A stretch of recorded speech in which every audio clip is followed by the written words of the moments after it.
to get it. No time for no loss, I'm paying the cost, I'm ready to win. Yeah, refuse. Mine, it can't be diffused. If you ain't thinking the same, then we playing by different rules. You can't see the vision, we living at different views. Until we complete the mission, keep getting up, never snooze. I walked the mile in my shoes, had the mind of a fool, chasing diamonds and jewels. Trust me, I was confused. Started minding my business and used my mind as a tool. Ended up finding my purpose and found the time to get to it. They told me I couldn't do it, they told me I couldn't make it. They sold it, could never break it. I sadly mistaken, I need a piece of the pie. I want it so bad I can taste it. They told me like Toby, keep on running, toes they gon' take them. Refuse to lose, built to win, apply myself, I felt it in. No time for the doubt, they counted me out, I'm getting it in, yeah. No time for no loss, I pay for the cost, I'm winning to win, yeah. Refuse to lose, I'm built to win, apply myself. Welcome back to CTC. I am your gracious host, Carl. I'm here once again with my guy, Asa Cannon, aka Ace. Y'all already know, but if you know this is your first episode, this is episode 3 now featuring Ace.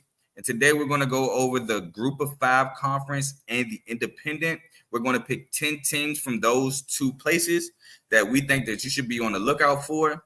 Now, if you don't know, there's 2 separate things. There's the Power 5, which the conference is already previewed. That's the SEC, the Big 10, the Big 12, the ACC, and the Pac-12.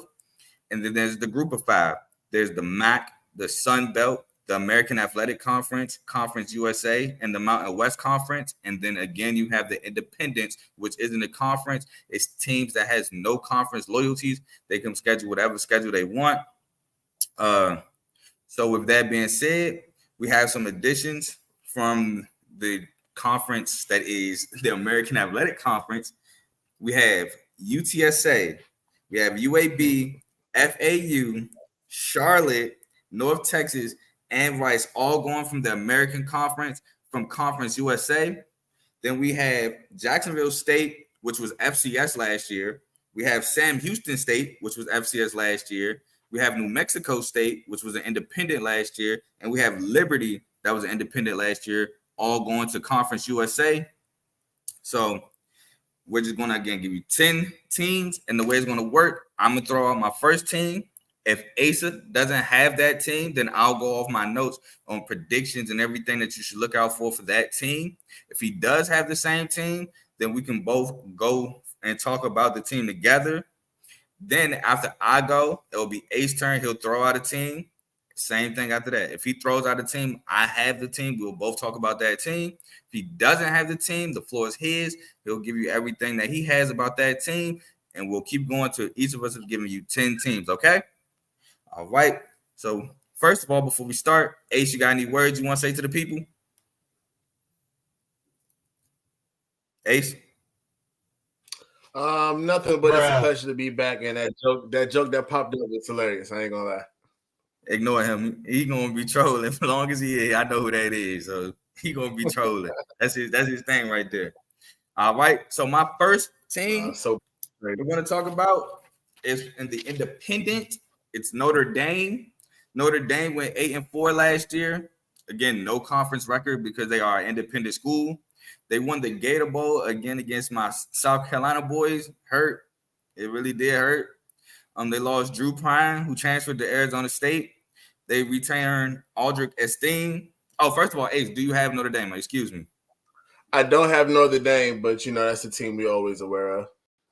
Okay, cool. So Sam Hartman transfers in from Wake Forest, a really great quarterback. They lost Michael Meyer, their tight end, to the NFL. Benjamin Morrison returns, cornerback who had 6 picks last year. So be on the lookout for him. J.D. Bertrand returns as a linebacker. The running back Logan Diggs transfers to LSU. Lost Isaiah Foskey, DN, to the NFL. Jordan Botello returns as a D tackle. I think that the receivers for Notre Dame need to step up this year. You have a great quarterback. You have a great running back who returns. Receivers is the questionable spot there. Defense under Marcus Freeman should be really, really prepared. Marcus Freeman is a defensive head coach. I think he'll have that defense ready. Jerry, I don't think that Notre Dame should join the Big Ten. if anything, they need to join the ACC. That's the conference they joined the one COVID year. So, and they have a better chance in the ACC. Now, if you want better football for Notre Dame to go against better competition, no offense to the ACC, than the Big Ten, you're absolutely correct. But I think they're already in the ACC in college basketball.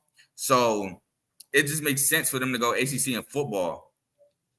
But Notre Dame had the 98th overall passing offense, 35th rushing offense, 42nd scoring offense, 39th scoring defense, 22nd in total defense, 49th in third down conversion defense. They boasted the 13th overall recruiting class.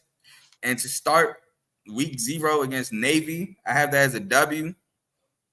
Navy option team. I think Marcus Freeman, again, being a defensive-minded head coach, he'll have the defensive game plan to stop the option. He'll have his guys disciplined, gap controls, don't over pursue, things of that nature. Then we'll go from Navy to Tennessee State. W. Don't really have to say too much.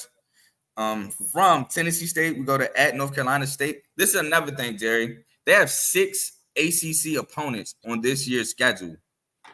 So half their schedule is ACC. They might as well just make that jump, but they'll never make the jump. But no, I don't think there's enough. Like, I don't know if it's the money or if it's just the status of Notre Dame just always being independent from the start that's going to keep them from doing that. But I agree. I don't ever see them really joining the conference. But I mean, you know, them having that half ACC schedule should allow them to have at least a competitive enough schedule to always be considered for the playoff. Yeah, and I get that they control their schedule. They can make the schedule however they want. But if you're going to schedule half your opponents from the ACC, but not join the ACC, but again, all your other sports are ACC, I just, like you said, I don't know if it's money. I don't know what it is. It just makes no sense to me. And to Worm, who's in the comments talking about, let's talk about Alabama. I already talked about Alabama last episode. Do me a favor, please. I catch up. Get out of here. All right, but I have that the W against North Carolina State. Not too high on North Carolina State's offense, as I previously talked about in the ACC prediction. Then we go to Central Michigan, a MAC school. Shout out to MAC every time I'm going to shout out to MAC. But that's a W for Notre Dame. We then go to Ohio State, which should be one of the best games of the year, Notre Dame, Ohio State. And I have Notre Dame. Oh, my bad. Go ahead, Ace. I said that's going to be a doozy. Yeah, but I actually have Notre Dame winning that game because Sam Hartman being the X factor in that game. As previously mentioned, I think that Sam Hartman will put that Notre Dame offense over the top. Last year was a good game, but Ohio State offense took away. Ohio State offense pulled away late. It was a defensive struggle, surprisingly, for Ohio State and Notre Dame. I think this year Notre Dame and Sam Hartman gets it done. Then they go to Duke, which is a W. Hold on, wait. Give me 1 second on that game. Now, I kind of halfway agree with you on that. I do think that them getting Ohio State so early in their schedule is going to be a benefit for them. That's the only way I see them beating Ohio State, to be honest with you. Unless, like, barring Ohio State's quarterback just comes in and just stinks it up, you know what I mean, in the first few weeks, which I don't really see happening. But, I mean – But I mean, like, Sam Hartman was good, but he wasn't like. No. Hold on. We're not going to act like Sam Hartman didn't take Wake Forest to the ACC championship game 2 years ago. Kenny Pickett I'm also high on Kenny Pickett, so no slander from me there. No slander from me there. I mean, I'm now low on Kenny Pickett because of what NFL team he plays for, but that's neither here nor there. But I do really like Sam Hartman. I think he is the missing piece for Notre Dame, so I do have them winning that game. There's no doubt that Sam Hartman is better than what they've had in the past, for sure. Oh, for sure. For sure. Drew Pine, Tyler Buckner, the Jack Cohn. Yeah. Better than all Deshaun. I think even Deshaun Kaiser going back that far. The guy that transferred. Who's the guy that transferred from Florida State? I mean, let's be real. He's probably the best caliber quarterback that they've had since probably Brady Quinn. Yeah. I was trying to think of the guy that transferred to Florida State, the lefty. I think it was Malik something, or I don't even remember. I can't remember his name. I know he ended up playing. He went to Florida State and it didn't pan out either. But yeah, from Ohio State we go to at Duke, which I have as a W against Duke. From Duke, we go to Louisville. Also have them winning that game. From Louisville, we go to at Southern California and Lincoln Riley, Caleb Williams, and those guys. And I have that as their first L of the season. Think that Lincoln Riley offense is just going to be a little too much. It's going to take a shootout for Notre Dame to win. I don't know if Notre Dame can win the shootout. So let me get that to Southern California. Then we go to Pitt, which is I have as a W. Then we go to at Clemson and Death Valley. I have that as an L. I think Dabo is going to have his guys ready for that game. Hopefully, Cade Klubnik steps up between then and late in the season. So I'm gonna give that one to Clemson. Then the last two is Wake Forest and Stanford. Both of those I have as W's, probably blowouts. Making Notre Dame finish at 10-2, no conference record because again they're not in the conference. Maybe eligible for a New Year's Six bowl. Ace, go ahead and give me your first team. All right, so the first team that I have on my list is, not a world-class team, but just a team that I've always had my eye on just because of my personal relationship with them. SMU, what is it, American Athletic Conference or something like that? The AAC. I love SMU. Yeah, SMU has always been a fun team to watch, especially going back for years now. There's always a high-scoring team, little to no defense play, but, if you bet on the over, you know what I mean? If it's a team shout out Shane Bouchel. You got you for sure, you know what I mean? Shout out Shane Bouchel. Shout out Tanner Mordecai. Absolutely. And shout out to my man, Rhett Lashley, who's the head coach, who was the Miami Hurricanes offensive coordinator in that 2017 year where we went about, 10-2, something 9-3, something like that. I think with Rhett Lashley there, the passing game will definitely be a main factor of that offense. When you think of SMU, you think of high-flying, air raid kind of teams, you know what I mean? Just bonkers numbers, wide receivers catching 70 balls, paws, you know what I mean? Stuff like that, you know what I mean? The running game may not be the strongest necessarily, but it can complement the offense, especially when they have transfers like Jalen Knighton coming over there, who is an absolute bomb burner. Jalen Knighton has speed out the wazoo. The O-line should be greatly improved from the transfer portal. They have transfers coming in from Texas, Miami, Notre Dame, etc. So having some big program recruits should help them in a conference that has lost a lot of its competition since it's going to the Big 12. So this should it should be a good opportunity for them to step up, especially a team that went 7-6 last year. Granted, it was Rhett Lashley's, I believe, his first year, and they went 5-3 in the conference. So we should expect some steps to be made. Now, again, historically bad defense for SMU. That hasn't really changed much. They do have a decent defensive front, which is cool. But, I'm not too sure how that will help, the backside of this defense. The secondary does have some upside. They have a Brian Massey, who's a pretty good tackling safety. He's not really a ball hawk, but if you need a guy that's going to fly around the field and make tackles wherever you need him, he's that guy for you. And that should definitely help them against the run. So with that being said, let's get into their schedule. They have Louisiana Tech first, which I had that as a W for them. Probably will be a competitive game, but probably nothing too special. Probably won't be one I watch. Maybe one I bet on, but that's neither here nor there. Over. Take it over. For sure. They have Oklahoma next, which would for sure be an L. Prairie View A&M, a W without being said. That's some who knows where FCS school probably. TCU, a L, you know what I mean? TCU, they should just have way more talent than them. So I don't see that really being much of a game. Charlotte should be a W. And this is where I have them going on a pretty nice win streak, maybe 5 or 6 games or so. Have them winning against Charlotte. East Carolina, I have them with a W. Temple, a W. Tulsa, a W. Rice, W. Sorry, I'm not differentiating which of these are home and away. I can't really remember because I didn't write it down. But, I got the results for you. We got North Texas, W. But then I have them late in the season. Hold on. Can I stop you right North there? Texas? Oh, you like I like the mean green. The mean greens. You like the mean green? I mean, I can't lie. I'm not too big on North Texas. They've just always been a team that I've always comfortably overlooked. But I mean, hey, if you have them on here, I'm more than welcome to hear what you got to say about them. Well, so my thing with the mean green is this: they always have a good group of 5 defense, right? And I watched the mean green versus UTSA, and UTSA struggled. That defense had Frank Harris and them guys, which we all know UTSA has a great offense, great air raid offense. They struggled against North Texas. So I think that North Texas can get SMU to struggle, especially because Tanner Mordecai is not there no more. Tanner Mordecai is in Wisconsin. So, I mean, yes, I get it. SMU went from Shane Buechele to Tanner Mordecai effortlessly. Good. They can do it again because, like you said, as we both know, SMU is great air raid offenses. But I don't know. I just think the mean green, if they can get them to struggle, they can win that game. They can control the clock. I don't have the mean green winning. I just don't think I think it'll be a close game. Just like I also wanted to say that TCU game last year, it was pretty close from what I remember. I know it was a shootout.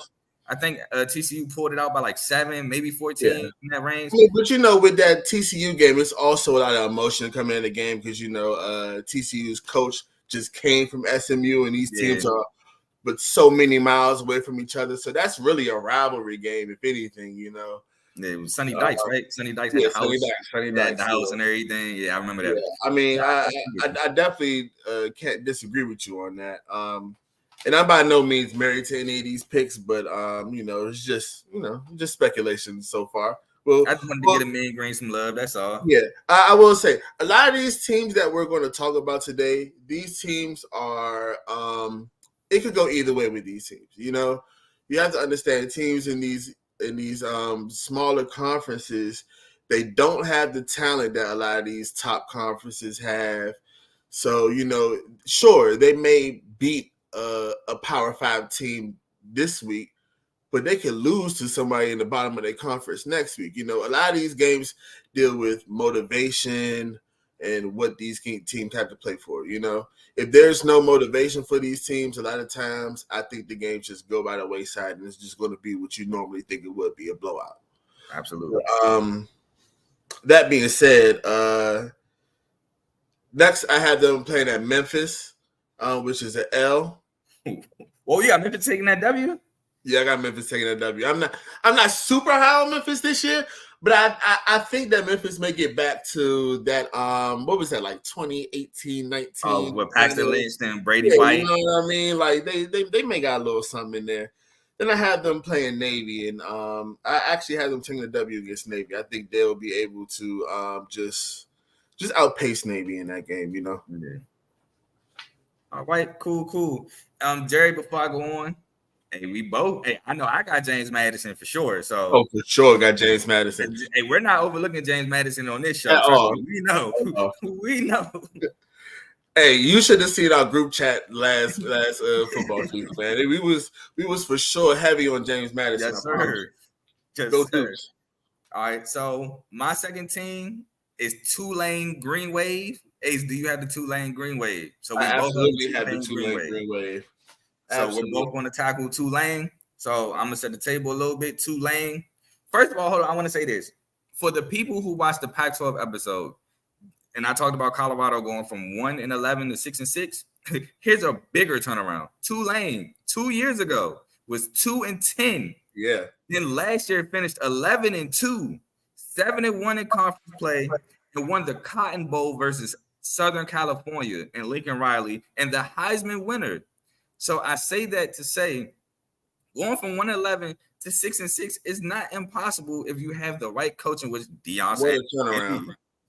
Yeah, if Deion Sanders can be the right coach to just get them 5 more wins. We have a team that just went to 9 more wins and beat a Power 5 school and as a group of 5 school.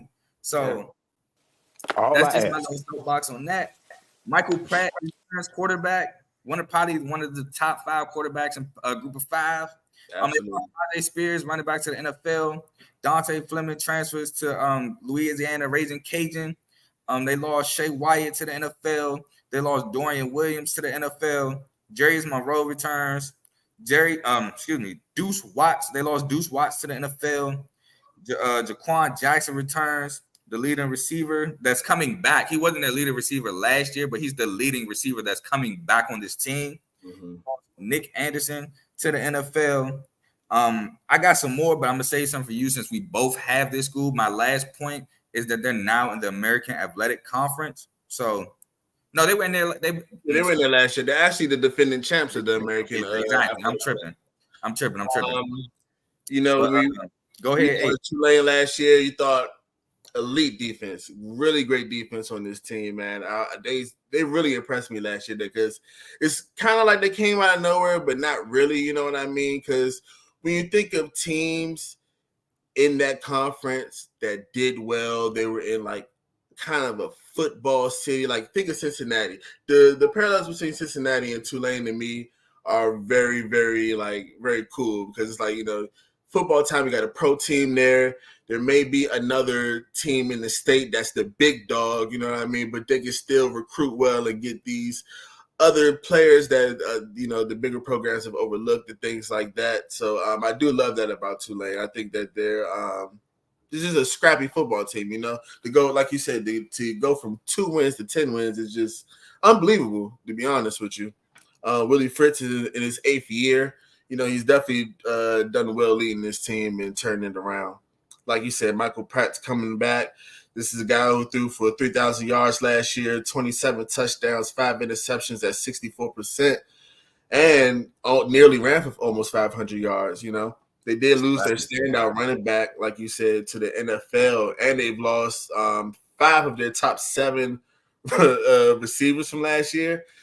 But the offense still has a pretty good foundation. You know, we may need to see some people from the skill position step up, but I'm sure they'll get that production somewhere. You know, that's not going to it's not just going to be absent. I don't believe. And the O-line is really, really good. Like I was saying about their foundation, they returning 4 starters. You know what I mean? So that should at least get them. At least help them get the ball rolling. And, you know, if the pass game is not up, maybe they can have the run game going or something. I think they just need to just play enough offense or to get it going. And, you know, maybe the defense can handle the rest for them. Yeah. Now, and this is the top 3 AAC defense last year. I was just about to say that. Yeah, like them in Troy for sure. Troy went crazy.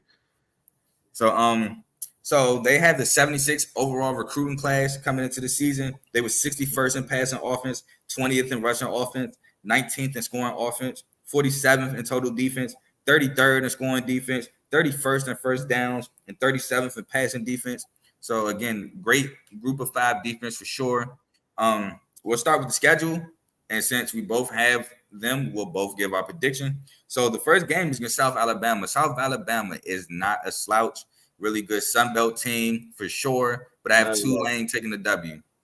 I have Tulane taking the W here as well. I think they just may have just a little bit more. All right, from South Alabama, we go to Ole Miss, where I have Ole Miss taking the W. I have Tulane taking the L. Ole Miss just returns a lot. They have, in one of my opinions, the best running back in the SEC in Quinshawn Judkins. So that Tulane defense is going to have a long day. Yeah, they're going to have their hands full for sure. I think they're definitely taking the L against Ole Miss. Again, that's just the talent difference right there, you know. Yeah, from Ole Miss, we go to at Southern Mississippi, which I have them taking the W. I had them taking the W as well. Frank Gore Jr. ain't got enough in him. No, sir. From Southern Mississippi, we go to Nicholls State, which also is a W. Easy dub. From Nicholls State, we go to UAB, which I have as a W. I have that as a W as well. All right. From UAB, we go to at Memphis. Memphis as an L, in my opinion. I have them beating Memphis, but it's a wobbler. Yeah, I for sure have it as a toss-up for sure. I gave Memphis the nod because they're at home, and Memphis is known for explosive offenses. And Tulane, like you said, we have question marks at the receiver position. So I don't know. It's a shootout for sure. I can see Memphis leaving with that W. Yeah, I can definitely see Memphis winning. I can see Tulane winning for sure. From Memphis, we go to North Texas. I have as a W. I have that as a W as well. From North Texas, we go to at Rice, which I have as a W. W. From Rice, we go to East Carolina. I have as a W. I have that as an L. Ooh, I definitely want to hear this now that Erlen Arms and Keaton Mitchell is gone. I mean, it may just be like just a little like I think it just may be a little bit of bias for me. I have an affinity for East Carolina. I've always just liked to just check in and see what they're doing. And I found that they're not like the best team in the world, but I mean, if they're playing somebody that's comparable and it's a close game, they can pull it out. Yeah, see, like I said, Keaton But Mitchell, they did lose some key parts. So Erlen Arms, just a scrappy moxie quarterback. I mean, quarterback that got moxie. He's going to do the dirty work at quarterback. He's now gone. I don't know where East Carolina going to look like. But, I mean, like you said, I do like to check in on East Carolina. That's how I found out about Justin Hardy when Justin Hardy was at East Carolina, when he had all the buzz around him. But I just think Tulane is going to be too much. So we go from Eastern Carolina to Tulsa, which I have as a W. I have that as a W as well. From Tulsa, we go to Florida Atlantic. I have as a W, probably a blowout. I have as a W. Yeah, I don't think Florida Atlantic is going to be that talented of a team. And the last game of the season, due to the add-ons of the American Conference, should be a fire game versus UTSA. This is probably going to be one of those games that determines like who goes to the championship game or not. I have it as a W, but it's a wobbler. I'm not 100% on that at all. For sure.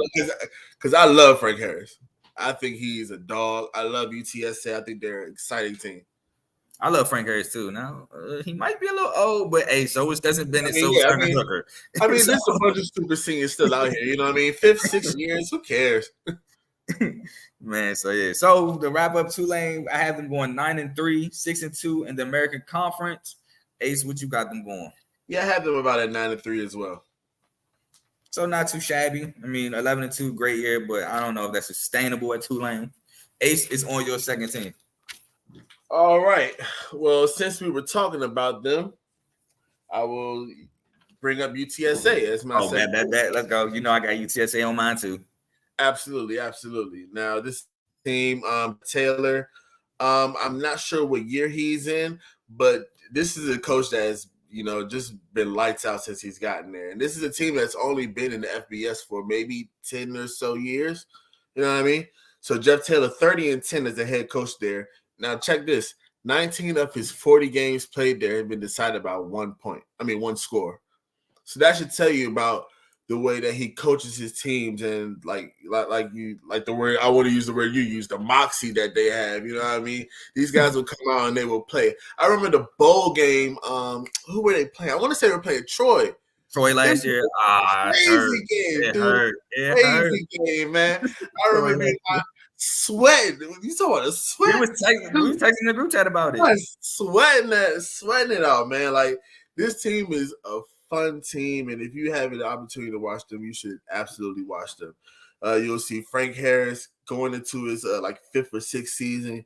He's an accurate passer, super accurate, very mature. He should lead this offense with no problem. Now they are missing their number one target who transferred to Ole Miss, but they should still have pretty good talent at the wide receiver core. They have 4 offensive linemen coming back, which should help their run game, which they are bringing back their leading rusher as well. Kavorian Barnes, that's the name, exactly. And likewise on the defensive side of the ball, these guys are experienced and they're fast, and they fly around the field. They may not be the biggest team in the world, but you know what I mean. If you return to 7 starters, these guys are fast. They they swarm the ball and they have experience. That'll take you a long way. All right. So, like you said, I'm piggyback to the record. 11-2, 8-0 in Conference USA, 8-0 through the conference, won the conference championship. I think against conference champs beat North Texas. They lost the Cure Bowl, like you just brought up, to Troy, which hurt my heart. But shout out Troy, shout out Carlton Marshall. Yeah, it was close. It was a heartbreaker. But shout out Carlton Marshall. Moved on from Conference USA to now the American Athletic Conference. So hopefully they can get another championship in another conference. Like you said, man, the coach is doing great things over there. Frank Harris, as you said, returns. They lost Zachary Franklin to Ole Miss, like you said. But Josh Cephas returns. And Josh Cephas is very good. He's very well capable to step up and take Zachary Franklin role. Even though Zachary Franklin had like 1,000 yards as a receiver last year, I think he not exactly matched him because he was below him a little bit, but he also had 1,000 with him. Kavarian Barnes, like you said, running back, lead rusher, returns. DeCorian Clark, another guy receiver, also returns. Jamal Ligon, returns as a linebacker. They lost Clifford Chapman, safety, to the NFL. They lost Corey Mayfield to the NFL. Trey Moore returns a linebacker. Trey Moore returns a linebacker. Let me read this real quick. I believe after next year they'll be eligible. Yeah, I'm not sure because I know college it's 2 years. Basketball is different. So yeah, college so with college football, it's 2 years after you join the FBS, and you'll be able to play for the conference and bowl game. So after this year, they'll be eligible. Yeah, I know college basketball. You can do the tournament, not the national tournament, but the conference tournaments and all that. You can win it, but you can't go to the national tournament to like 4 years or something like that, which is stupid. But whatever. So yeah, I think like Ace said, I think it is too. But with UTSA, great offense, not so great defense, but like you said, speedy. They fly around. They're going to get to the football. No, UTSA is probably more bend but don't break defense as opposed to like. Absolutely. But that's a theme in these conferences, except for the better teams. Yeah, but I can't wait to watch them play. They have the 72nd overall recruiting class. They were 13th in passing offense, 14th in scoring offense, 12th in total offense, 3rd in first downs, 92nd in passing defense, 59th in scoring defense. And now we can hop into the schedule where they start off with, if you remember, the game 2 years ago was a banger against Houston. Now they're in the same. No, they're not in the same conference. Houston now is in the Big 12. But they start off against Houston at Houston. I have it as a W. What do you got, Ace? I have that as a W as well, man. I think this team is actually more talented than Houston, and I think that they'll show it. All right, from Houston, we go to Texas State. Now, Texas State is like a mid-tier Sunbelt school. Can play defense here and there, but I'm going to give the W to UTSA. Yeah, I'll give the W to UTSA as well. Like I said earlier, talent. All right, then we go to Army. I'm going to give that to UTSA as well as a W. Yes, sir. I would give them a W as well. Starting off strong. All right, from Army, we go to at Tennessee. No way I give them a W here. This is an L. Nah. They may score like 21 points, but yeah, it's the L. All right, from Tennessee, we go to at Temple, which I think is a great bounce back spot here. W. Yeah, I think this is a great bounce back spot for them as well. And I think this is the start of a nice streak for them. Oh, for sure. Matter of fact, this is what I got. The rest of the schedule I have is wins. UAB, W. FAU, W. East Carolina, W. North Texas, going to be a hard-fought game, but a W. Rice, W. South Florida, W. And at Tulane, W with a question mark because that's a toss-up in my opinion. Having UTSA go 11-1 and 8-0 in conference play to go to their first ever American. Whoa, hold on. Yeah, I think they can go to the American because they're not going from. Yeah, they should be able to. So going to the American Athletic Conference Championship. Any disagreements, Ace? I couldn't agree with you more. Cool. So I think it's on me for my third team now, right? Yes, sir. And I know you got this team because we just talked about them not too long ago. My third team was UTSA, but we just went over UTSA. So now it'll be my fourth team, which is Memphis. You do have Memphis, correct? Yes, sir. All right. So we're on to Memphis University. Memphis ended the season 6-6 last year, 3-5 in American Conference play. Won the Responder Bowl versus Utah State. Seth Hannigan returns. Eddie Lewis transferred to South Carolina. So, hey, I'm wishing my boy do well there. Mm-hmm. All right. Caden, bad handwriting. Caden Prescorn transferred to Ole Miss, tight end. Lost Xavier Collins, linebacker. I couldn't find if it was like a free agent, if it was graduation. I know he's not there. I think it's due to graduation. They lost Quindale Johnson, safety to the NFL. Jalen Allen, the D lineman, returns. Jeffrey Colton Arku returns as linebacker. Savante Oliver, NFL, is lost to the NFL at cornerback. And then Asa Martin transferred to Troy, running back. Go ahead, Ace, give me something about Memphis. Yeah, I think this is just another team that needs to capitalize on teams leaving their conference, the tougher teams. Granted, the running back room has talent, but I'm not sure how great their offensive line is because they weren't that good last year. I mean, granted, they did a decent job, but they definitely need to figure out a way to better protect the quarterback. Speaking of their quarterback, I believe it will be Seth Hennigan. Over 2 years, this guy's thrown for over 6,000 yards, 47 touchdowns, and 16 interceptions. Pretty decent numbers, if you ask me. And I think that's somebody who, anybody would be cool with leading their football team this year. The run defense was solid. They allowed 122 yards per game. The pass rush, of course, may need to be a little better. But, overall, I think this Memphis team can, make some leaps in the right direction. They were fourth in the AAC in total defense last year, allowing 26 points per game. And they were 5-0 when they had 3 or more takeovers, and only 1-5 when not. So I think, that tells a lot of the story right there. These guys can stay disciplined and, do their jobs. I mean, just like any football team, basically, that'll translate into wins. All right. So a couple more points I want to touch on. They do have 20 transfers coming in, which is a nice little amount for Memphis University football team. They do have the 70th overall ranked recruiting class. I did want to talk about, since you brought up the running back, they did have a running back coming from ODU who had 921 yards and 5 touchdowns. ODU was, I believe, in the Sun Belt last year, so that's not bad at all. It was also a pretty good team. Yeah, they sure were. So shout out to them for that. They were 60th in scoring defense, 22nd in scoring offense, 21st in passing offense, 75th in rushing offense, 39th in total offense, and 31st in total defense. 51st, in total defense. Sorry, bad handwriting. I told y'all. 51st in total defense. So like you said, Ace, they do have good offenses. Defense just needs to, tweak it up a little bit more. If the defense can just get a little bit better, they'll bode well to be an American. So we'll go into the schedule. First game of the season against Bethune-Cookman. I have as a W. Yeah, that's a W. All right, then we go to at Arkansas State. I have as a W. I have that as a W as well. From Arkansas State, we go to Navy. Navy is a W.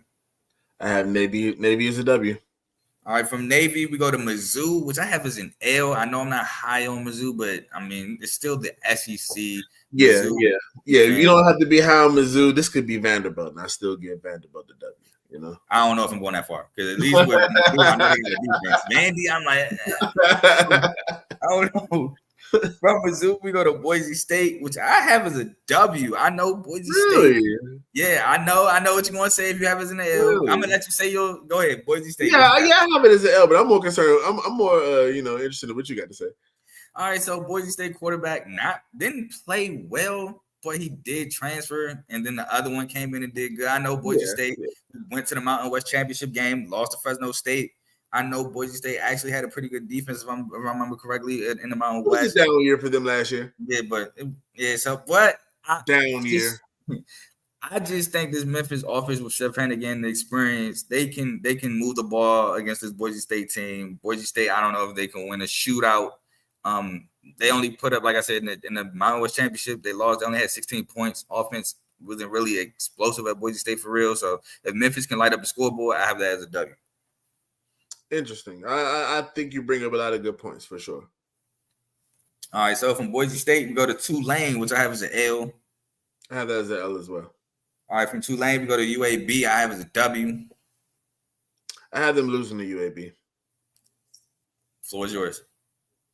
I don't know. I just think UAB is a tough team.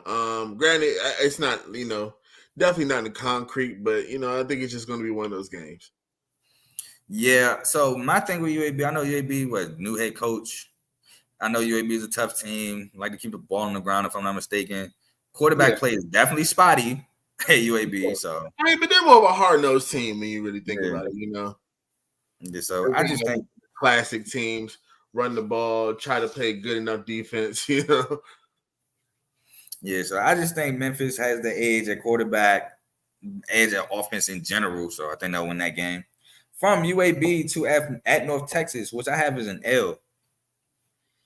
You in this North Texas? I'm not. I'm not that big on North Texas, but I will say I haven't done my proper Googles on them. So after this, I definitely will. But I have this as a W for Memphis. North Texas is not one of my 10 teams. They're not. I mean, I would love to talk about Northwestern, but not Northwestern, North Texas. But still, shout out to them. They were like an honorable mention. They were honorable mention. Yeah.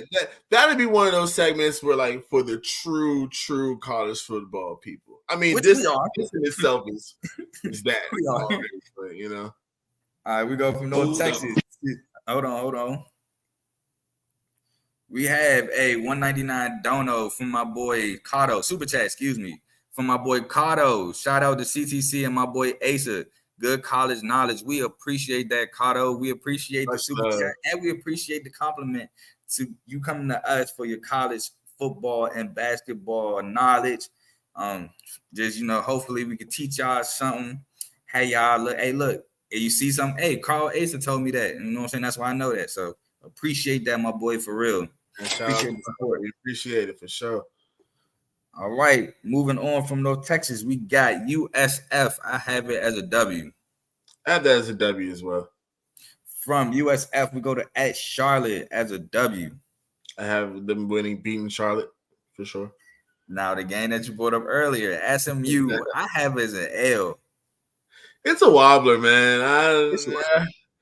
I had them winning, but that's just right now.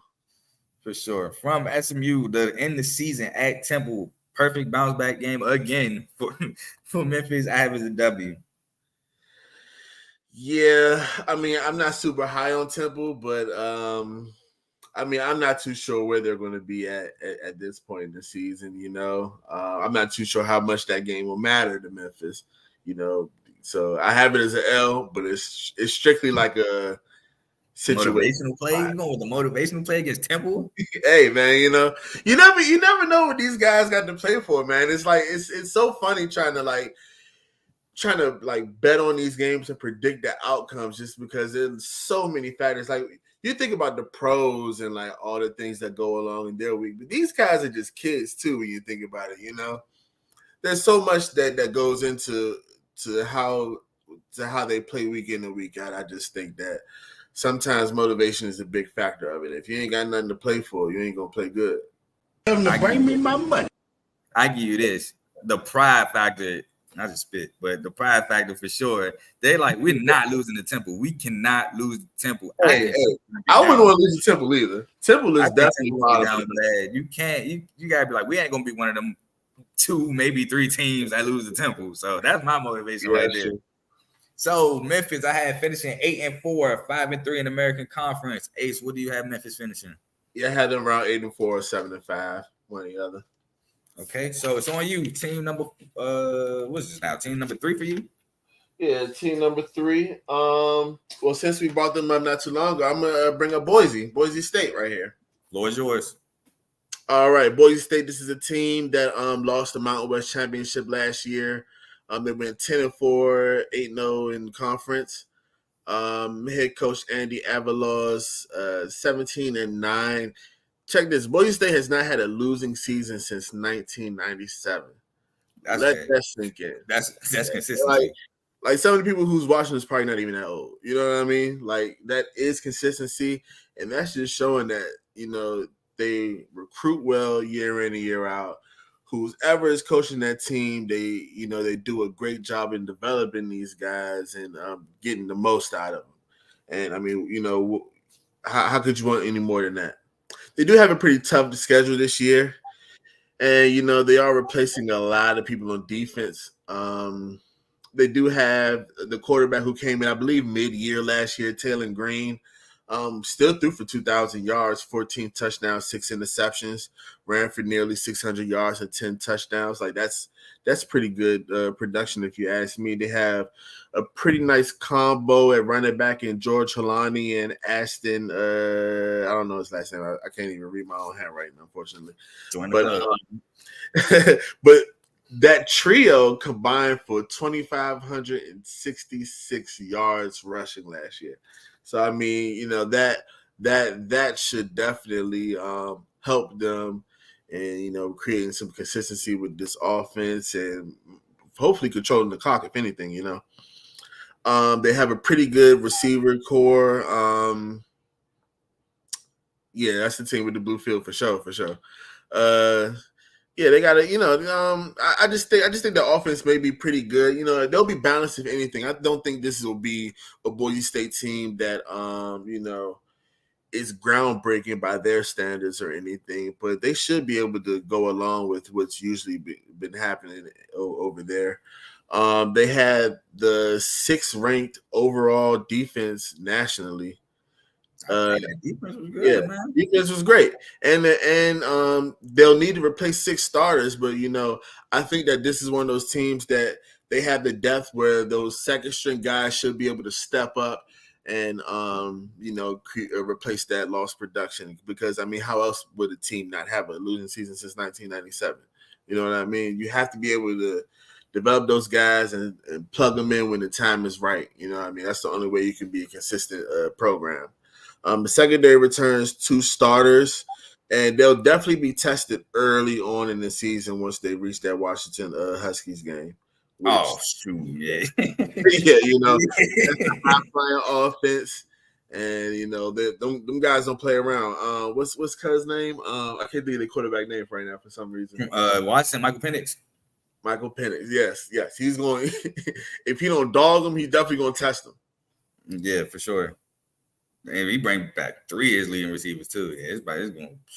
Yeah. Hey, look, y'all seen my Pac-12 preview? You know how high I am on Washington. Yeah, it might get ugly. So yes, well, that being said, let's hop into the schedule.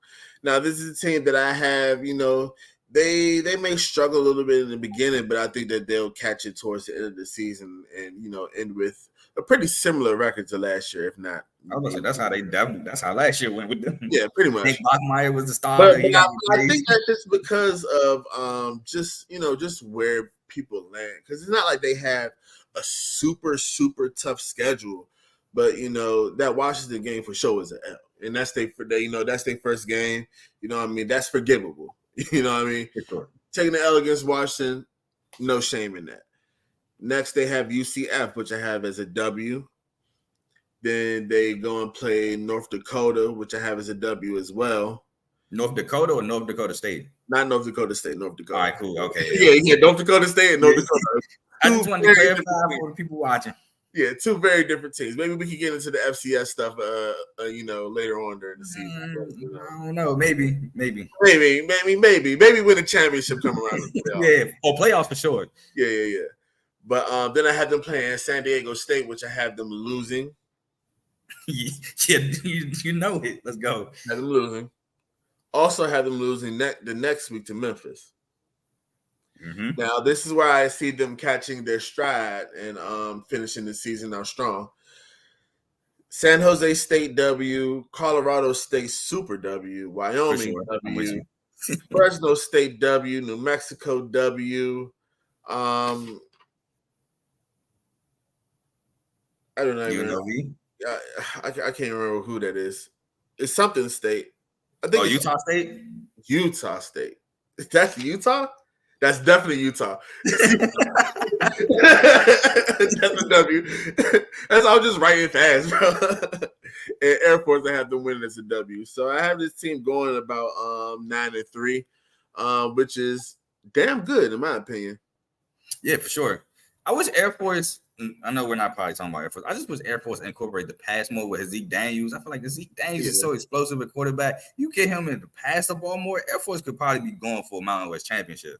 It always seems like one of those service academy teams can always do a little better than they do. Like even when Navy was on their, on their thing and, they were running triple option very well, it still kind of felt like there was still more to be tapped into. With Malcolm, what's his last name? Malcolm. I don't know, but the Polynesian dude, quarterback or something like that. No, it was Malcolm. It's not Malcolm Thomas. It was Malcolm. Was it Malcolm Kennedy? Yeah. Yeah. I can't remember his last name, but it was Malcolm something. Yeah. But I mean, you know, those guys always have talent, but at the end of the day, you know, you're supposed to go serve our country, sir. What you doing playing football? we had Malcolm on our team. We had him on the Ravens for a while. Malcolm Perry. That's his name. Malcolm Perry. Oh, Malcolm Perry. All right, so that was Boise State from Ace. It's on me again, and I'm pretty sure we have this team. My next team is Western Kentucky. Yes, sir. The Hilltoppers. Yes, sir. And Western Kentucky is one of my favorite group of five, conference teams as well. They're right up there with UTSA to me. I love watching Western Kentucky. So high power offense. That was actually Conference USA Championship 2 years ago. Western Kentucky UTSA. So I'll get into it. Western Kentucky 8-5 last year, 6-2 in conference play. Won the RL Carriers New Orleans Bowl versus South Alabama. Austin Reed, the guy that took over for Balin Zappi, is now returning for Western Kentucky. Returned Malachi Corley. Lost Daywood Davis, to the NFL. Lost Jalen Hall to graduation. Michael Matheson returns. Keenan Reynolds was a beast too. Absolutely, Jerry. Davion Irvin Poindexter returns. Kyle Robichaux transferred to Boston College. Jaquez Evans returns, was the leading tackler. Upton Stout returns at cornerback. They lost Caleb Oliver to graduation. And then they had a receiver transfer in from Tennessee, Jimmy Holiday. Go ahead, Ace. Give me something about Western Kentucky. Now, like you said earlier, Austin Reed, dog. For sure. That guy will put up numbers. I mean, honestly, any quarterback that you put back there in that Western Kentucky offensive system, as long as he can sling it, you putting up numbers. You know what I mean? They're going to have some games where they're putting up 60, 70 points, and it's actually a decent defense. Like, this team is really that electric, that exciting to watch. And they've been like that for the past few years. If you haven't, I'll say this. Anybody who watches, if you're not aware of Western Kentucky, go back and look at Bailey Zapp highlights. And then go back and look at Austin Reed highlights. They've even had other people before that. I can't. The names are escaping me right now, but there's like I know. Pretty decent. Mike White. Remember that game Mike White had for the Jets last year? Or was it last year or the year before that? Yeah, he had two. He had one last year, and then he also had one year before that. He was lights out in college. I'm telling you, these guys develop quarterbacks, and you know they're always going to be super exciting. Offensive line last year, elite. One of the best offensive lines in the nation, if you ask me. And hopefully they can continue that progress with the transfers that they come in. I know you spoke about a couple of the transfers coming in. They have a lot of good ones coming in. Also have transfers coming on the wide receiver core, which should help, assist with the leading receivers that they have coming back already. Another tidbit about the offensive line. These guys were 5th in allowed tackles for loss and 10th in sacks allowed. And that's in the nation. So these guys were really, really good. The defense also led the nation in takeaways with 32. A stat that I wasn't even aware of until I did this research earlier the other day. I was very, very surprised at that and impressed. However, does that happen this year? I'm not 100% sure. I think one of them corners do come back. So I don't know about leading the nation, but having them a lot of takeaways. Yeah, I mean, I'm sure they should be able to, at least mimic some of that success. The team did have a lot of penalties, though. I mean, yeah, exactly. Maybe not at the Patriots, but No, we got a Mac Jones super fan. That's all. Oh, okay. All right. But anyway, let's stay on topic. The team did have way too many penalties, which is something that they do have to, reel in a bit. But, I mean, other than that, bro, I have high expectations for this team. I think this team can, at least get 9 wins easy. So my thing with Western Kentucky, I know going back to that Conference USA Championship 2 years ago, they lost it to UTSA. A shootout of a game. But UTSA isn't there no more. UTSA is now in the American Conference, as we both previously discussed. So now Western Kentucky is poised to finally get that Conference USA championship that has been eluding them. Because the last 2 years, UTSA were there, and they were in the way. UTSA, like I said, won last year versus North Texas.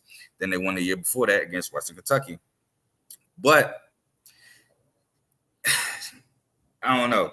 I love Western Kentucky offense. Like you said, defense take the ball away. I don't really see any competition stopping them from winning the Conference USA Championship this year. As you said, you brought up the numbers about the takeaways. They had the 73rd total defense, 7th in total offense, 2nd in passing offense, 85th in passing defense, tied 8th for first downs, and 15th in scoring offense. So, like we both been saying, explosive offense, defense, they'll be takeaway happy. But so was Southern California. They were takeaway happy. They weren't necessarily a good defense. And I think that's very well put for Western Kentucky. Western Kentucky had the 73rd total, 135th overall recruiting class. So if you're ready, we could jump into the schedule. Let me just say Jerry knows his stuff because Liberty was going to be the team that I picked that was going to be on my top 10, but I just decided not to do them, and I chose another one. But you know your stuff, Jerry. For sure. And there were another honorable mention like North Texas, for sure. Liberty got Jamie Chadwell that came over from Coastal Carolina with Grayson McCall and them, the head coach now. So for sure, I was definitely thinking about Liberty, but I didn't want to do too. Oh, they're not independent now, but I don't know. Like I said, I also don't know about that transfer Boise State quarterback. I'm gonna have to look that up. I'm not too sure. He probably talking about Hank Bachmeier. Hank Bachmeier lost. He was the starter last year, lost his job to Bro. You brought up, and he did transfer. Oh yeah. So we'll hop into the schedule now. Southern Florida is the first game of the season. I have that as a W. Yeah, I have that as a dub as well. From Southern Florida, we go to Houston Christian, which I have as a W. Yeah, I've never heard of Houston Christian. Yeah, but who are those guys? If they don't beat them, then let's just trash this whole segment. From Houston Christian, we go to at Ohio State, which is an L. Yeah, that's a big L.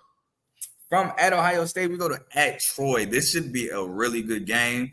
But I have Western Kentucky pulling the W. Yeah, Western Kentucky pulling the W. I actually have Troy getting the dub on this one, but I think it'll be a close game. I think it just depends on who dictates the pace in that game. If Western Kentucky come out and do what they do, hey, it's gonna be a long night for Troy. Yeah, long night. But the thing with Troy is they lost Carlton Marshall, who's he was one of the best collegiate linebackers. When I say collegiate, I say for the college game. Because Carlton Marshall was everywhere, but he's now gone. He's run out of eligibility. And they don't have that defensive coordinator anymore. Yeah, so I think Western Kentucky gets it done. From Troy, we go to Middle Tennessee State, W. Yeah, I had them beating Middle Tennessee State. From Middle Tennessee State, we go to Louisiana Tech. At Louisiana Tech, I have as a W. I had that as a W as well. From Louisiana Tech, we go to Jacksonville State, now part of the FBS, formerly FCS. I have as a W. Yeah, they still got a ways to go. They got a W against Jacksonville State. Yes, sir. This is Jackson. I'll go back to that in a second. Jacksonville State, we go to Liberty, which, like Jerry said, another competitor for Conference USA. But I have as a W for Western Kentucky. Tough game, but I think Western Kentucky walks out with the win. From Liberty, we go to UTEP. At UTEP, I have as a W for Western Kentucky. I agree. From UTEP, we go to New Mexico State, formerly independent, now part of Conference USA. I have as a W for Western Kentucky. I agree as well. From New Mexico State, we go to at home against Sam Houston State, formerly FCS, now part of Conference USA. I have as a W. You preaching, brother. W. And the last game of the season at FIU, I have as a W. I have as a W as well. I have this team going about 10-2 or 9-3. I have them going 11-1, only lost to Ohio State. Question mark at Troy, 8-0 in the conference, putting them right there in that Conference USA Championship game. Hopefully they can finally get that championship that has been eluding them. That's where they should be for sure. All right, it's on you, Ace. All right, I think it's time to bring up a fun team. It's a team that was mentioned in the chat earlier.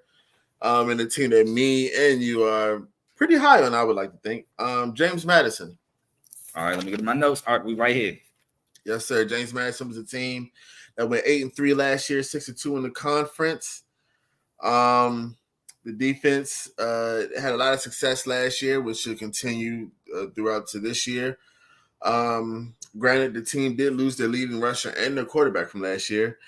They do have Jordan McLeod coming in as a transfer. I want to say from Arizona. Yeah. So the stats on him were not great. That's why I didn't add him to my notes. 2 touchdowns, 5 interceptions.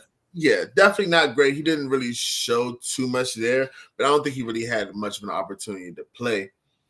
However, when I think of James Madison, this team was great at dictating the tempo of games. I mean, like they controlled the clock like it was nobody's business, and I think that they can definitely do that again this year. Granted, maybe new running back, new quarterback, but I mean they do still have a good foundation in that line, you know. And to be honest, I think this is one of those teams that can go undefeated if the Cards play right. I don't know about undefeated, but I do have them having another really good season. Listen. I'm not saying it's going to be easy. I'll just say it's possible. I have them having another really good season. I don't know about undefeated, but really good season. So like you said, you said a lot. They lost a lot. Don't get me wrong. They lost a quarterback. I think they lost a running back, a receiver. They bring back a couple guys. They lost Jordan Swan to the NFL. They had a D lineman, a DN transfer to Ole Miss who had 7.5 sacks last year. They lost another guy to the XFL. They lost a lot, but with JMU, I think that they have great coaching. I think they will be able to find guys within their roster to replace guys that's left. Like you said, they do have transfers. So I think JMU is going to be in good hands. They had the 140th overall recruiting class. They were 41st in passing defense, 35th in passing offense, 13th in scoring offense, 24th in scoring defense, 29th in total offense, 5th in total defense, and they were 37th in rushing offense. So, like you said, that defense was really good last year. They controlled games, like you said.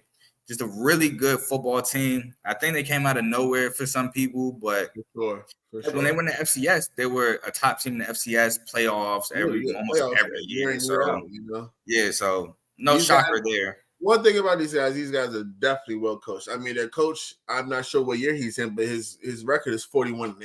You know, like you don't get to 41-8 at any level in college without having a really good program. Yeah, so I think it's going to be a really good year for them in the Sun Belt. So we can hop in the schedule. Ace, you ready? Absolutely, let's go. So first game versus Bucknell, I have as a W. I have as a W as well. Second game at University of Virginia, I have as a W. I have as a W as well. The Cavaliers don't got it this year. No. From UVA, we go to the first Sun Belt game at Troy. I have it as an L, but it's a wobbler. For sure. From Troy, we go to at Utah State. I have as a W. I have as a W as well. From Utah State, we go to South Alabama. I have as a W. Dub City. From South Alabama, we go to Georgia Southern, which I have as a W. W. From Georgia Southern, we go to Marshall, another Sun Belt team that you may want to get eyes on if you can at Marshall, but I have as a W for JMU. Yeah, I don't think that Marshall team will be the same Marshall team as last year. All right, moving on from Marshall, we go to ODU, which I have as a W. Have as a W as well against their in-state rival, something. I don't know about in-state rival. I don't know if it's a rival, but I know it's in-state. Yeah. from ODU, we go to at Georgia State, which I have as a W. I agree, W as well. From Georgia State, we go to UConn. I have as a W.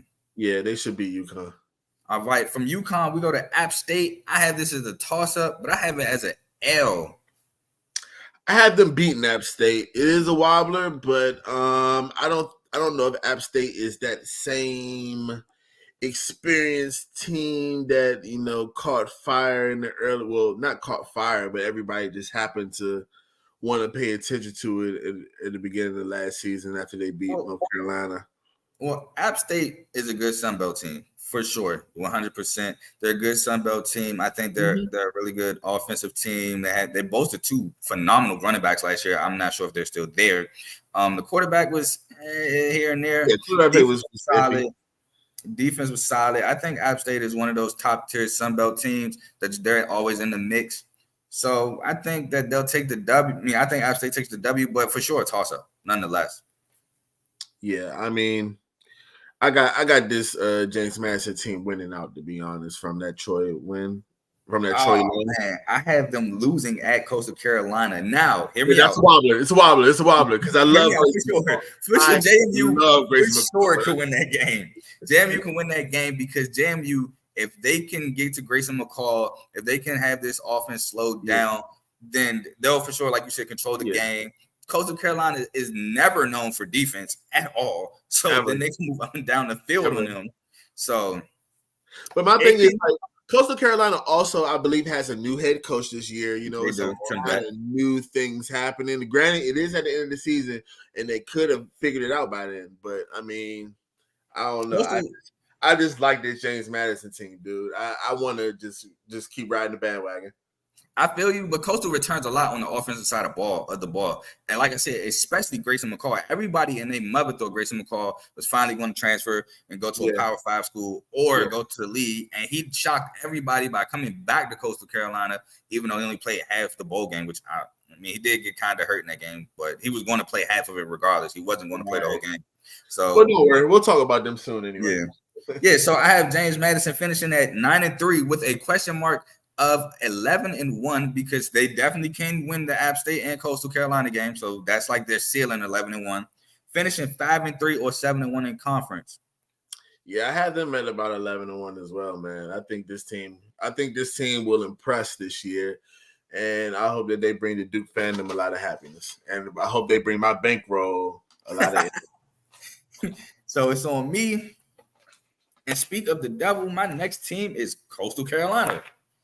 Coastal Carolina, 9-3 last year, 6-2 in conference play. Lost the Birmingham Bowl to ECU again. Erlen Arms and Keaton Mitchell.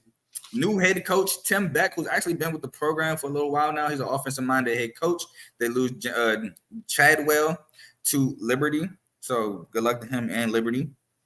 Grayson McCall returns. Like I said, one of the best transfer quarterbacks. What are you doing to Pat McAfee, John?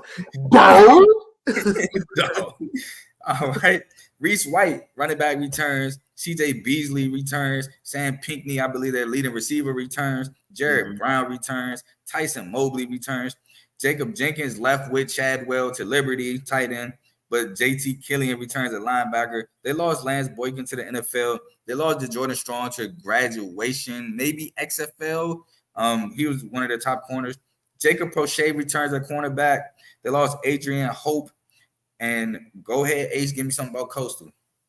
Yeah, I mean, the first thing that comes to your mind when you talk about Coastal is definitely Grayson McCall. That guy is a dog.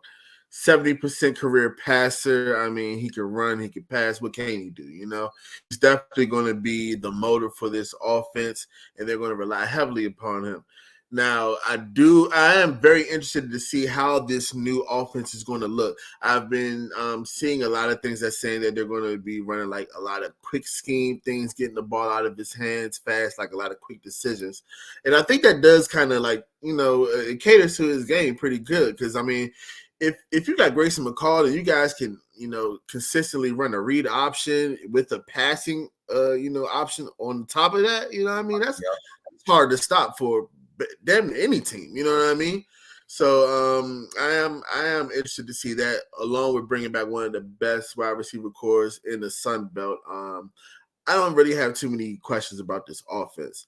Now the defense, on the other hand, they will need to develop a pass rush. This defense was not great last year.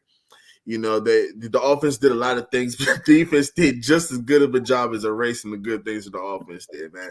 Like, this team had one interception in the last 8 games, That is going to be unacceptable. And if they want to be a team that can go out there and win the Sun Belt Conference, which, let's be honest, isn't that tough of a conference. I mean, you got Troy.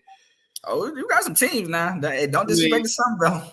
You got Troy, you got Troy, you got Marshall, JMU, you got App State. Okay, all right. You got some teams in the Sun Belt.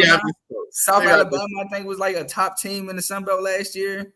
You're right. Maybe I misspoke, but point is, this team can be good, but they do have to do a lot of improvement to be a great team.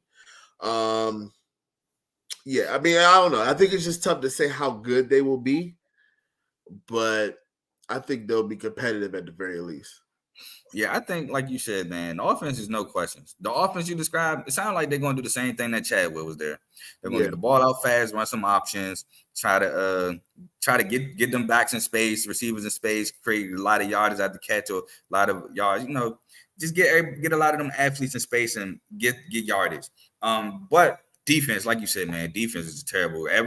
It's like the offense, they know they have to score every possession because the defense is going to let up at least a touchdown. 7 out of 8 drives, 6 out of 8 drives, 7 out of 9 drives. So we got to be able to keep pace with this defense. With that being said, Grayson McCall is a great guy to have to do that. Coastal had the 100th overall recruiting class, 60th in scoring offense, 51st in total offense, 53rd in passing offense, 60th in rushing offense, 39th in rushing defense, 111th in scoring defense, 125th in passing defense. So, yeah, that offense is going to have to put up numbers for sure. Yeah, you're going to have to. There's no choice. Definitely no choice. All right, so we hop into the schedule first. We hop into the schedule. The first game of the season at UCLA. L. Big L. We move on from UCLA to Jacksonville State, which I have as a W. I have that as a W as well. From Jacksonville State, we go to the Duquesne Dukes, FCS. I have that as a W. It's Duquesne. Why I always thought it was Duquesne. Yeah, bro, I think mine was even worse than yours. I don't even want to say it. But either way, they winning. From Duquesne, we go to Georgia State, which I have as a W. Oh, yeah, I had them beating Georgia State. From Georgia State, we go to Georgia Southern, which I have as a W. And beating Georgia Southern.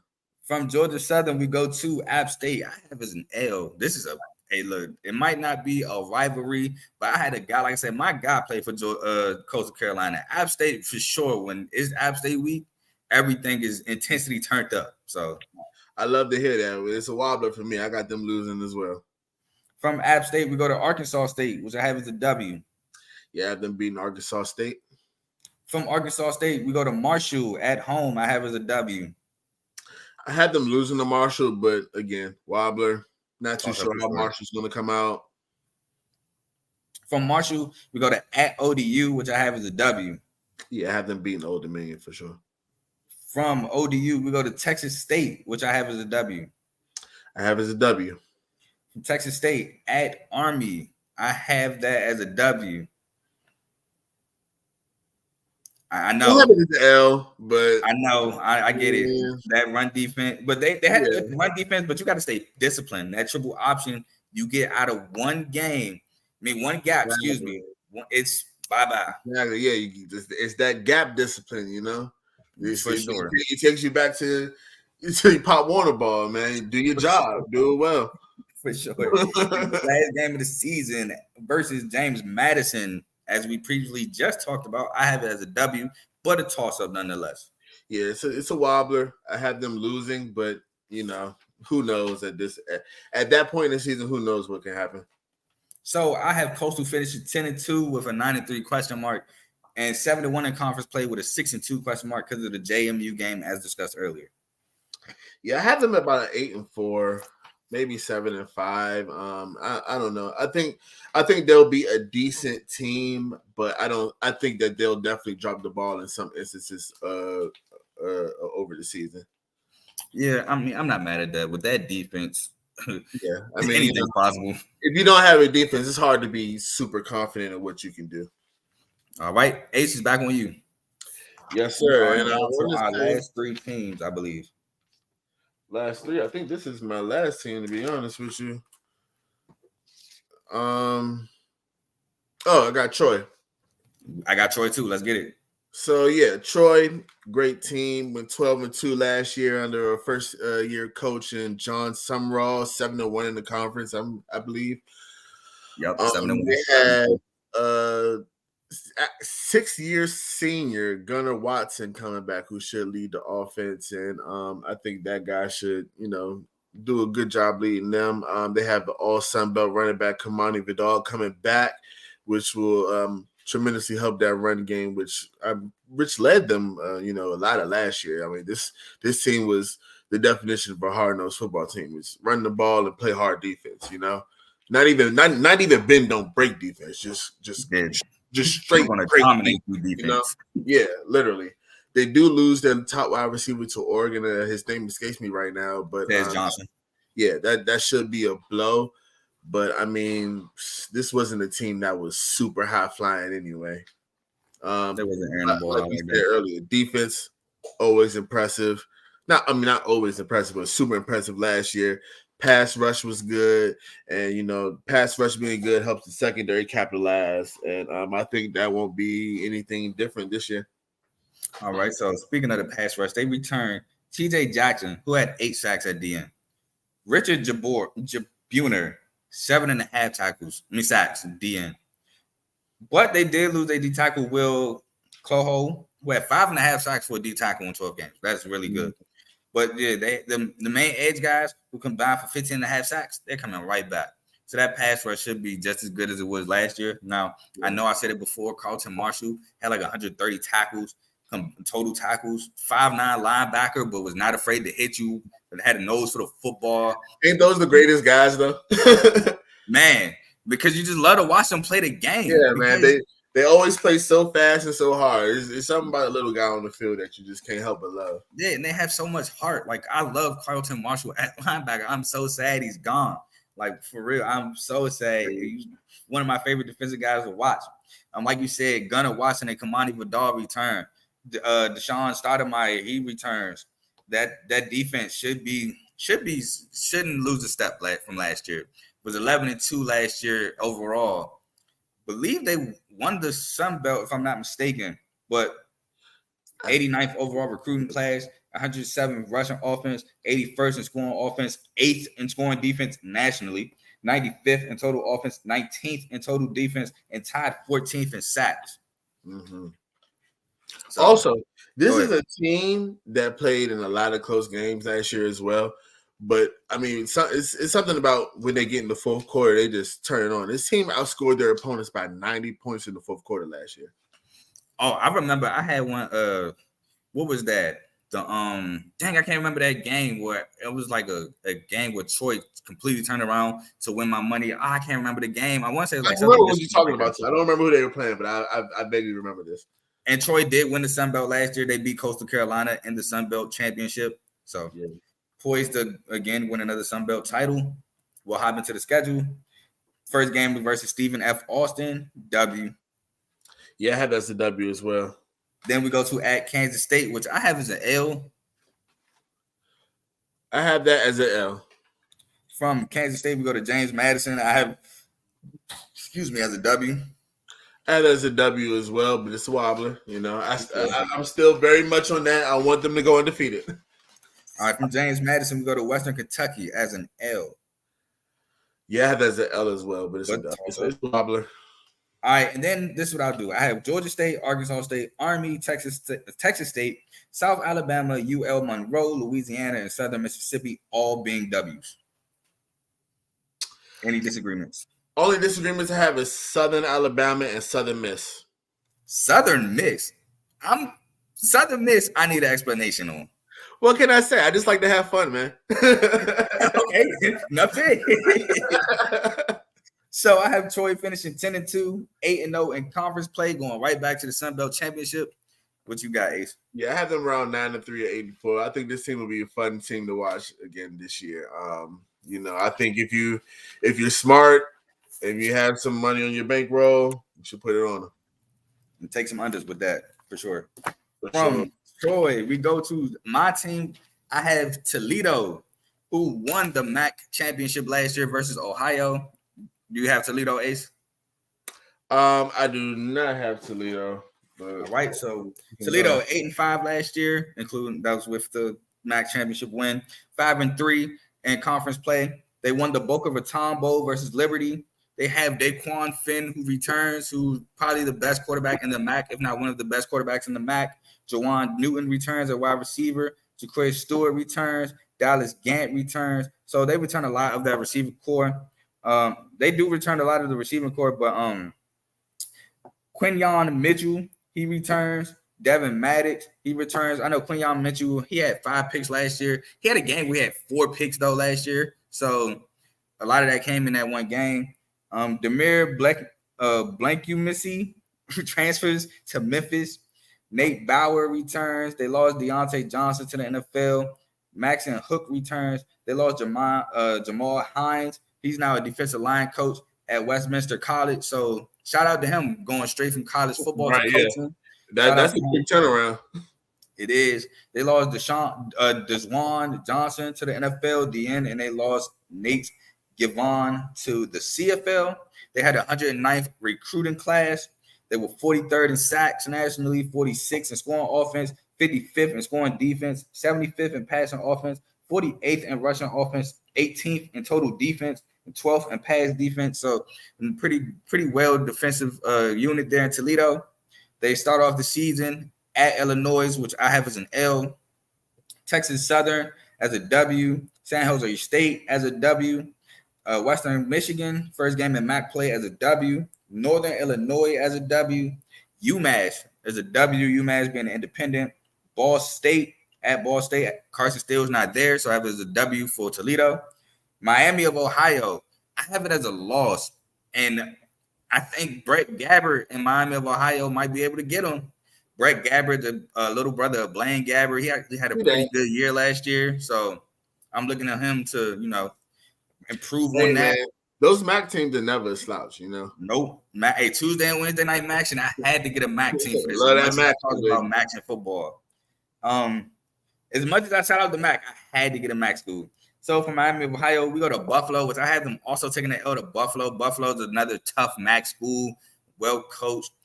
I just think Buffalo is just a tough spot there. Buffalo might be getting it together later in the year. Then we go to Eastern Michigan, which I have as a W. At Bowling Green, I have as a W. And then finish the season at Central Michigan, I have as a W. Finish at 9-3, 6-2 in MAC play. Maybe good enough to go back to that MAC championship game. Ace, pick another team for me. Other team I have for you is App State.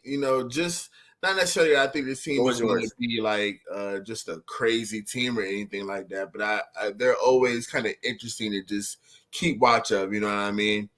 Think about last year, they had that shootout versus North Carolina where they won, which put them on the map and actually brought game day. They lost, but it was a shootout.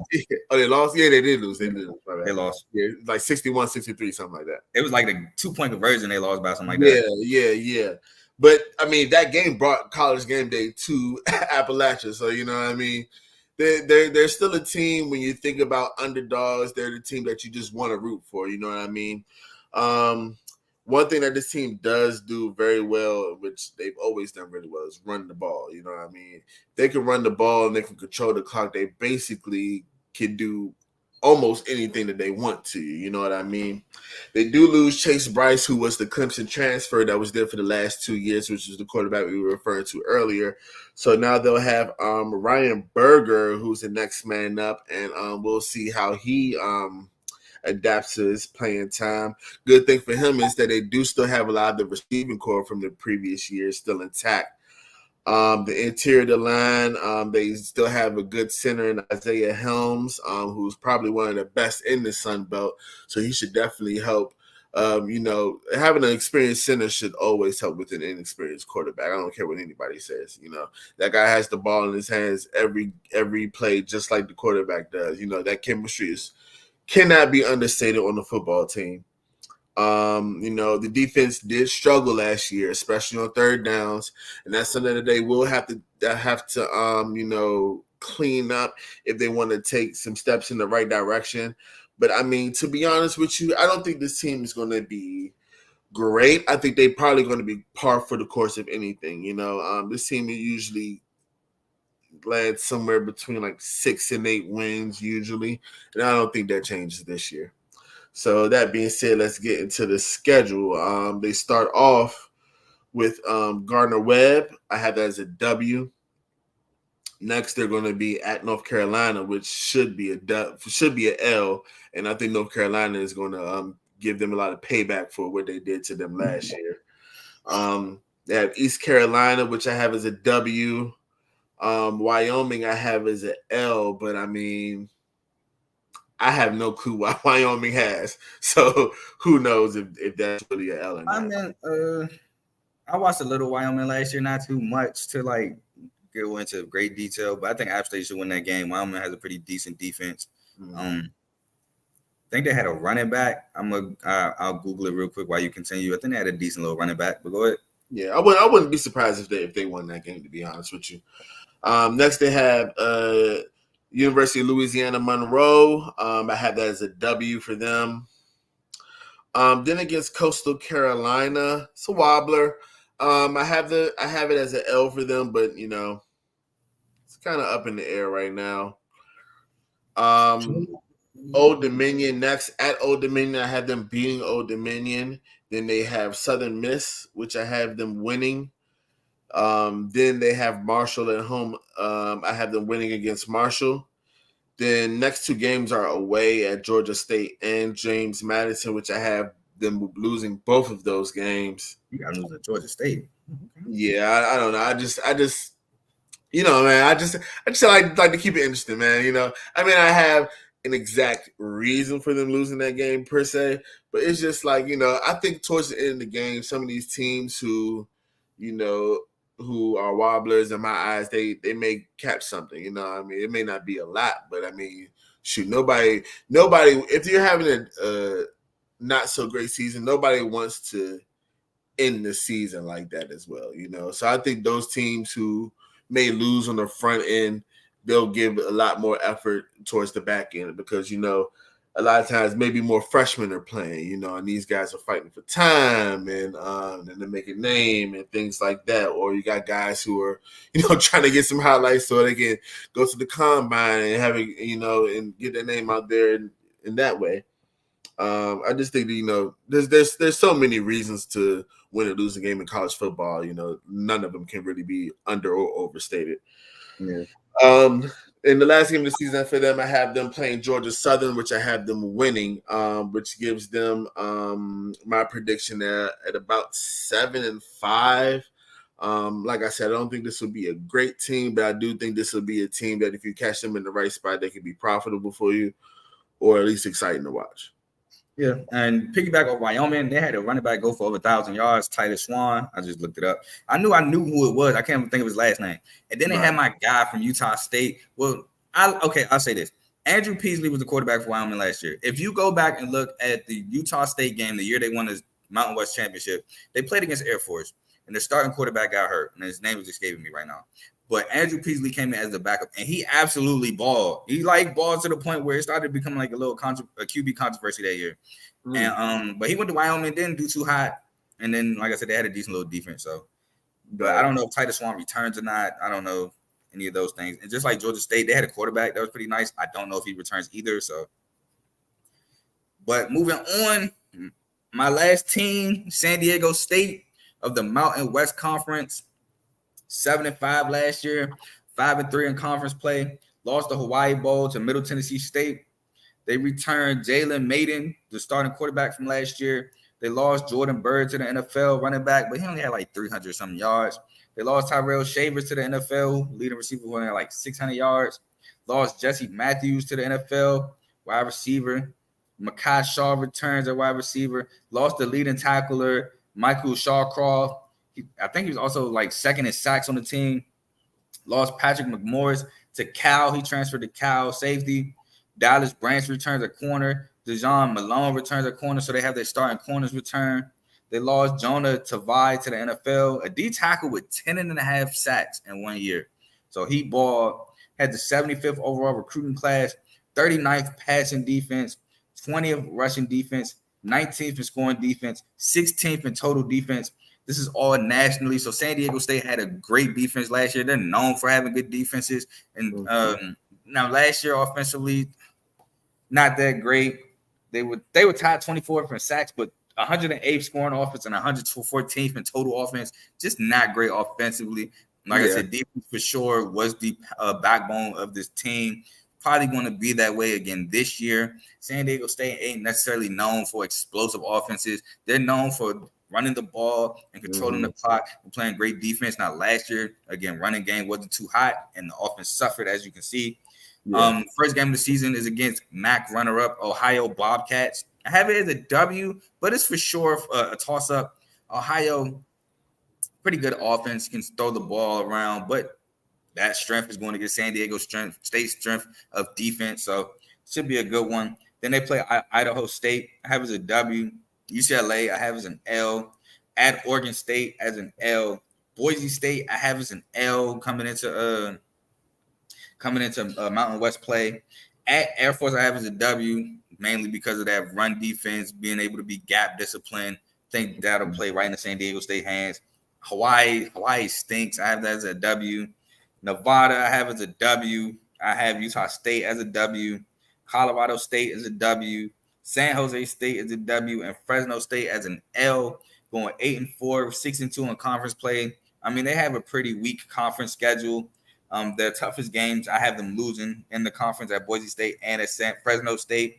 They may drop a game maybe later in the year at San Jose State. San Jose State, not necessarily a bad Mountain West team. They can sneak up and get you.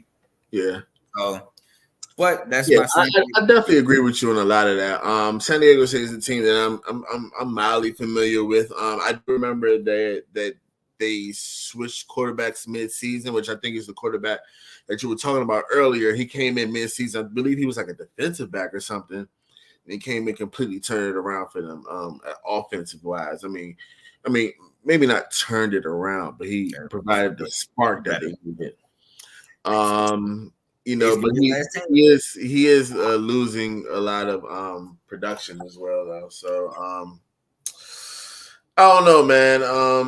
I think San Diego State may be pretty decent. I like where you have him at. All right, give us your last team, Ace. I'm actually out of teams. Oh, well, shoot. That's our 10 teams. That's non-Power 5 conference to look out for. Thank y'all for rocking with us. It's been a great show. Time flew. I had so much fun again, as we always do on these episodes here at CTC. I saw Teddy hashtag bring Jerry on the live show. I would love to have Jerry on the show. You know what I'm saying? If Jerry would like to come on the show. Ace, you got any last words for the people? Nah, man, it was a great show, man. It's always a pleasure, and I'll be back whenever you call on me, for sure.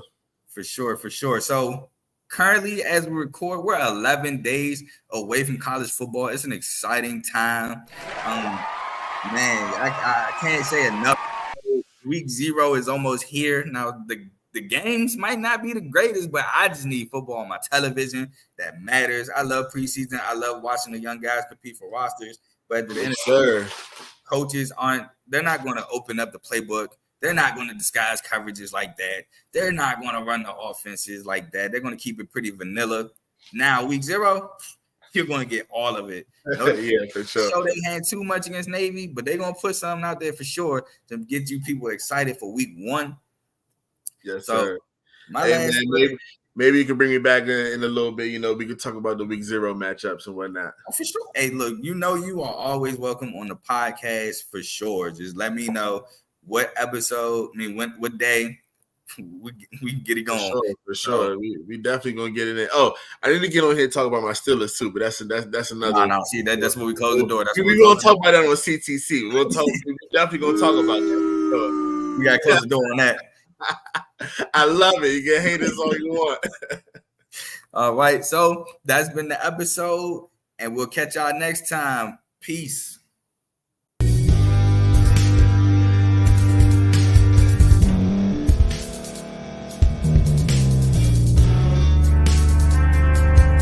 Thank you for staying to the end. If you're watching this on YouTube, please like this video, subscribe, and also hit that notification button so you can be notified next time we put out a video. If you're listening on any podcast platform, subscribe and hit that notification button, y'all, so you can be notified we put out another podcast audio. And last but not least, hit that share button. No matter what you're listening to or watching it, hit that share button and send it to somebody that you know that would love to watch this episode you just listened to. So once again, thank you for staying to the end, and we'll see y'all in the next episode.